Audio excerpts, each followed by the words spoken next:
portes. Si ça vous tente de vous inscrire, il sera là en fin de semaine, mais nous, ici dans l'entracte, on va le recevoir demain autour de 3h30. Et puisqu'on parle de mode, on veut vous donner au cours des prochaines minutes quelques trucs simples pour réinventer votre garde-robe, parce que là, on se rend compte que les vêtements d'hiver, c'est le temps de les remiser. Et c'est pas le temps de les jeter, parce que ça prend juste un peu de créativité pour transformer sa garde-robe en quelques secondes. Pas besoin de gros budget. Sonia Duhamel, styliste vestimentaire chez Rebelle, nous dit que ça prend seulement des ciseaux. Là, j'ai peur un peu, mais elle va nous donner 6 idées pour renouveler notre garde-robe. Sonia, salut. Allô? Les ciseaux? Ben oui. On coupe? Oui, on peut couper certaines choses. Oui. Ben oui. Par exemple, ces vieux jeans, on peut en faire des Bermudas. Ouais, mais pas comme à la mode des années 90 Ben, là, avec le... c'est parce que ça revient, là. Ça revient, hein? Ben oui, cet été, le Bermuda en jeans va être un incontournable. Mais pas avec le froufrou, là, tu sais, les petits fils blancs. Non, roulez-le quand même. On le roule? Oui, on va le rouler. C'est encore pire. Est-ce qu'on il est à la cuisse, au genou? Ben écoute, je t'explique ça. Plutôt qu'avant de dépenser 40, 50, 60 $ pour aller s'acheter un Bermuda en jeans qui risque probablement d'être out la saison prochaine. Oui. On va prendre un de nos vieux jeans, puis on va le couper. Comme on faisait il y a une couple d'années. Fait que je vous suggère, premièrement, préférablement de trouver un jeans dans votre garde-robe qui est plus vieux ou que vous ne mettez pas, puis qui a une coupe large, parce que ça va faciliter la chose, ça va faire un beau Bermuda. Coupez-le pas trop court la première fois que vous allez le couper au cas où. Oui. Donc, allez-y en bas du genou. Commencez à couper en bas du genou. On veut pas un capri, on veut vraiment un Bermuda. Un Bermuda. Et de là, vous allez pouvoir le rouler, genre 2 tours, il va monter au-dessus du genou. Ah, rouler? Ouais. Ben voyons donc. Ben écoute, c'est la tendance cette année, on n'est pas obligé d'aimer ou pas, hein, c'est comme ça. Puis est-ce qu'on lui fait une petite couture ou on... Non, juste rouler. On le roule. Oui. Alors, comme ça, on peut profiter de la longueur qu'on veut à chaque fois, dépendamment de comment on va le rouler. Et là, s'il y a des jeunes qui nous écoutent, on demande la permission avant. Ah, ben ça, oui, préférablement. Préférablement. Autre point qui peut être intéressant dans notre garde-robe, on peut personnaliser nos t-shirts. Donc, on a des vieux t-shirts qui sont ternes, on ne sait pas trop quoi faire avec. On va appliquer un imprimé. On va chez Fabricville, on va dans les boutiques, même sur Internet, on peut en avoir. Les boutiques de tissus, Club Textile a ça. On achète ça. On met ça avec le fer à repasser directement sur nos t-shirts.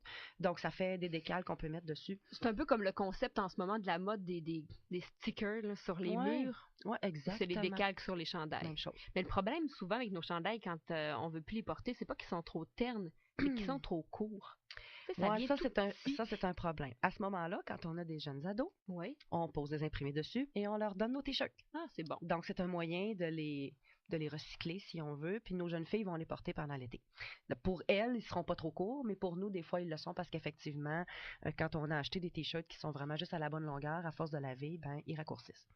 Donc, petit cue pour les t-shirts. Autre chose, faites vos propres bijoux. Si vous aimez là, les petites breloques qui vendent chez H&M, dans les boutiques comme les grandes chaînes comme Aldo, Spring Chaussures, c'est toutes ces choses-là, en quelques minutes, là, vous pouvez avoir des bijoux. Regarde, c'est pas compliqué. On commence par sortir, on va visiter notre grand-mère, on regarde les vieux bijoux qu'elle a. Oui. On peut faire des choses avec ça. On va dans les marchés aux puces, il y a les ventes de garage, il y a les brocantes, on peut ramasser des vieilles affaires vintage. Donc là, après ça, une paire de pinces à bijoux. On réussit à faire une chaîne qu'on a déjà, on peut changer le pendentif, le mettre après. Mais ça prend un minimum de talent. Il faut savoir agencer quand même les couleurs parce que ça peut être désastreux. Oui et non, ça peut être original. Oui, ça c'est vrai. Voilà, plutôt comme ça. Si à la limite, on n'est vraiment pas bonne, on n'a pas de talent pour faire des choses comme ça, il y a des boutiques qui offrent des petits cours, entre guillemets, si je peux me permettre l'expression. En moins d'une heure, là, on a les concepts de base pour se faire des colliers, des petites boucles d'oreilles, des choses comme ça. Il y a une boutique dans ce genre-là, sur Maguire, ça s'appelle Bilo. C'est bien le fun, on choisit les perles qu'on veut, on monte nos colliers, on monte nos affaires, ça fait que ça peut être en même temps une activité avec les enfants. Puis est-ce qu'il y a aussi des trucs pour les gars ou c'est vraiment plus féminin? Mais ça, c'est plus féminin, je dirais. Là. Ouais, les gars, en tant que tels, n'aiment pas tellement les accessoires ou les choses comme ça. Il y en a, faut qu'on les force un peu pour qu'ils portent un petit collier de temps en temps. Oui, puis j'aime pas forcer pour faire mettre quelque chose à quelqu'un qui aime pas pouvoir porter parce que ça rentre pas dans sa personnalité, alors on parle de notre affaire. Donc ça peut être quelque chose de bien intéressant, un petit bijou, ça peut être le fun. Nous autres, les filles, on aime bien ça.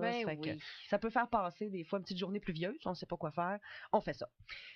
Les friperies, j'en parle souvent. Allez faire un tour dans les friperies. Il y a des robes vintage beaucoup dans les friperies, on peut trouver ça. Je vous suggère, pour la mettre up-to-date, au goût du jour, vraiment, on la coupe au niveau du genou. Et puis, on coupe les manches aussi, parce que souvent, les robes vintage arrivent avec des manches longues. Couper les manches au-dessus du coude. Ça va. Donc, puis quand on y rajoute une belle ceinture à la taille, Oui.